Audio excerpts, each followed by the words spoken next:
बाद पाकिस्तान पर water strike की तैयारी की। जी हां, किश्तवाड़ के दुलहस्ती में स्टेज 2 प्रोजेक्ट को मंजूरी दी गई है। चिनाब नदी पर 3,277 करोड़ के प्रोजेक्ट को मंजूरी मिली है। इसका मतलब ये कि 260 मेगावाट बिजली परियोजना के लिए यहां पर बांध बनेगा।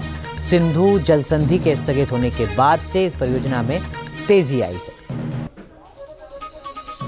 पहलगाम में हुए आतंकी हमले के बाद भारत सरकार ने पाकिस्तान के खिलाफ कई बड़े कदम उठाए थे और इनमें से सबसे बड़ा कदम इंडस वाटर ट्रीटी को लेकर लिया गया था, जिसमें इस ट्रीटी को कैप्टन अभ्यास जो है वो रख दिया गया था। उसके बाद भारत सरकार ने कई महत्वपूर्ण कदम जो है वो उठाए हैं।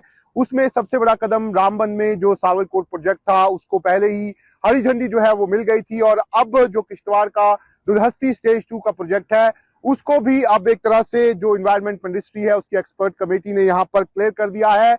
ऐसे में अब ये जो दुलहस्ती 2 जो परियोजना है इस पर भी अब जल्द ही काम शुरू हो जाएगा और जल्द ही टेंडर जो है वो फ्लोट कर दिए जाएंगे। अगर हम बात करें दुलहस्ती 2 परियोजना की तो ये 260 मेगावाट की परियोजना है और करीब 3,000 करोड़ से ज्यादा का खर्च जो है वो इसमें आने वाला है और जितने भी यहाँ पर स्थानीय लोग प्रभावित होने वाले हैं उनके लिए भी इसमें प्रावधान जो है वो किया गया है। इससे पहले अगर हम बात करें तो चिनाब नदी पर जितने भी यहाँ पर प्रोजेक्ट बनते थे उसके लिए एक तरह से पाकिस्तान से बात करनी पड़ती थी।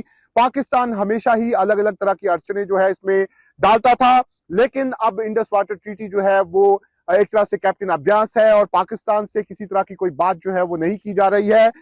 इससे पहले जो झेलम, चिनाब और सिंधु नदी थी इस पे पाकिस्तान का एक तरह से पाकिस्तान इसका इस्तेमाल जो है वो कर सकता था और भारत को इसका इस्तेमाल लिमिटेड ही कर सकता था, लेकिन इंडस वाटर ट्रीटी कैप्टन अभ्यास में जाने के बाद अब भारत सरकार जो है वो अलग अलग प्रोजेक्ट चिनाब नदी पर यहाँ पे बना रही है। Shahnawaz Khan, News Nation, Jammu.